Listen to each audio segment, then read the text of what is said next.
Rachid Boumini, donc je continue. Cédric Koudandji, bon, indiscutable, très bien avec son club. Très bien, il va retrouver d'ailleurs son propre gardien en face de lui, puisque Fofana est le gardien de l'équipe championne d'Afrique. Nous avons David Kiki. Ces garçons, Kiki et Olivier Verdon, dans les pays de l'Est, ont repris Andreas, qui a décollé. Tout n'est pas noir, monsieur. Parce que si vous êtes objectif, vous voyez qu'il y a eu 7 ou 8 U20 qui ont fait leur apparition. Même si ce que vous dites, c'est vrai, pour moi, c'est pas noir, au contraire. C'est un tableau qui est peut-être encore un peu gris, mais qui peut aller très vite vers la couleur verte. Et on y croit.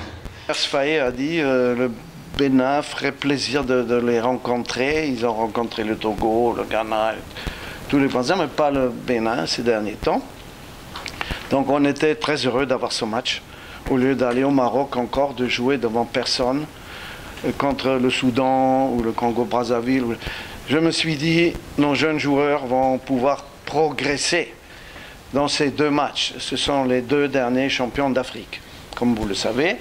Et même si ça ne va pas être simple de les battre, mais pourquoi pas. Et puis si jamais on fait un bon résultat, même un match nul, on va gagner beaucoup plus de place dans la hiérarchie, dans le ranking FIFA, que si on faisait une victoire contre Sao Tomé ou je ne sais pas qui. Voilà, donc on est très content d'avoir ces matchs-là.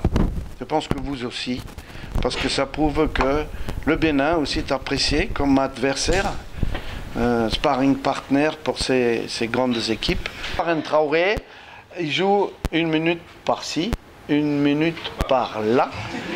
Il n'est plus titulaire dans son club en Bulgarie et j'ai pris des joueurs qui viennent pour la première fois, par exemple comme Pirengel, et qu'on n'a droit qu'à 25 joueurs.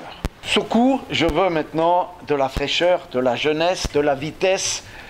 Ça devient difficile pour lui, lui qui joue en 2e division de Turquie et pas toujours. Donc on l'a vu en Afrique du Sud, on n'était pas satisfait. Et on sait que parfois en Afrique, il faut avoir un peu de patience. Et j'ai confiance en ce gouvernement. Ma situation personnelle n'est pas importante. Moi, je veux que ça marche pour le pays. J'ai patience, j'ai confiance, ça va venir. S'il y a parfois des petits retards, c'est pas grave. J'ai heureusement déjà fait une carrière un peu longue avec des petites économies. Je peux manger, je peux boire, je peux payer mon hôtel. Donc il n'y a pas de souci par rapport à ça. Par contre, j'aimerais beaucoup que mon assistant Moussa Latonji soit maintenant régularisé avec un contrat qui avait été promis, qui n'est toujours pas là, mais on m'a dit il y a quelques jours que ça serait fait, encore hier, on m'a dit que ça serait fait dans les jours qui viennent. Donc on a confiance et je voudrais que mes assistants soient bien traités aussi. Quand on avait dit que l'objectif c'était Coupe du Monde, c'est parce qu'on savait qu'avec 0 point, après les premiers matchs, il serait très compliqué de se qualifier pour la CAN. On était réaliste. Donc la prochaine compétition c'était la Coupe du Monde. Mais entre-temps, on sait que la prochaine CAN sera en 2025, en juin, normalement au Maroc. Donc ça vient avant. Donc, et c'est toujours la prochaine échéance qui est pour nous la plus importante.